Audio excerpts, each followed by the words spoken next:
I want to ask you, though, about President Biden's handling of this situation. It feels as though has been judged in two ways. One, on the decision itself to withdraw, and then two, on the execution of that decision. And the criticism is really, really focused on that latter aspect. Since the announcement, how would you describe the administration's handling of the last couple of weeks leading to the final withdrawal last night?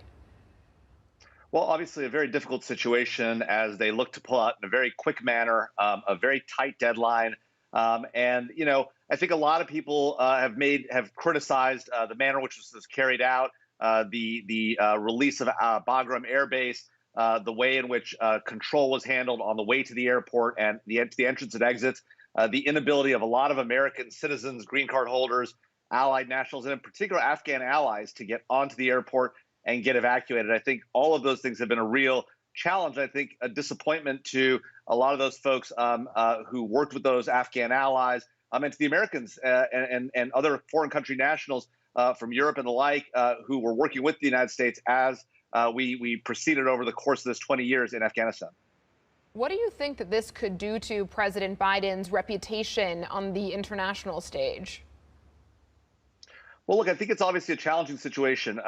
He's explained that in his view that the buck stops with him and the responsibility is his. But as we know, there have been a lot of discussions about the Afghan army and what they did, a lot of discussions about what the prior administration did and the like. And so I think that the allies and our adversaries will be viewing all that in the context of the Biden administration's larger decisions. And so in a lot of ways, the question will turn on how we handle it now, having now exited and left in the way that we did. The question becomes now, what do we do going forward? Do we stand by the commitments we have made to our Afghan allies? Are we in fact able to get those folks out, bring them to the United States, to other countries, and honor the commitment that we made over the last 20 years that individual U.S. soldiers made to their Afghan allies along the way during the course of this conflict? I certainly appreciate that is the focus point. I guess part of it will also depend on what actually happens in Afghanistan. And the Taliban so far have suggested that they're going to be taking a more conciliatory approach to rule than they did last time around. But of course, many experts are skeptical. Based on what you've seen, would you say that they are actually showing signs of being more lenient and more conciliatory than last time around? Or is it just going to be the same thing this time, too?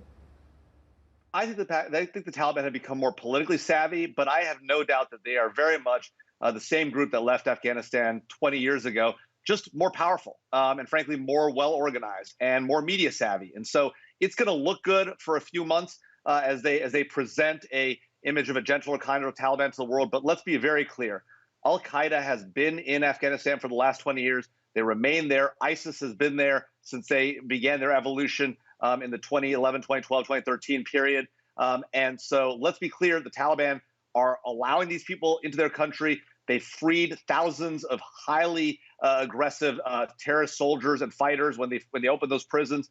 And while they may have internal rivalries, the reality is that they are allied against us, the United States, and against our allies in Europe. And they are going to ultimately allow the continued planning and plotting of attacks against the West out of Afghanistan now that they are in control of that country. So I am very concerned. And this idea that somehow the Taliban are reformed, nothing about their behavior over the past few weeks has suggested, in fact, that they are actually reformed, just that they're more media savvy about how they operate.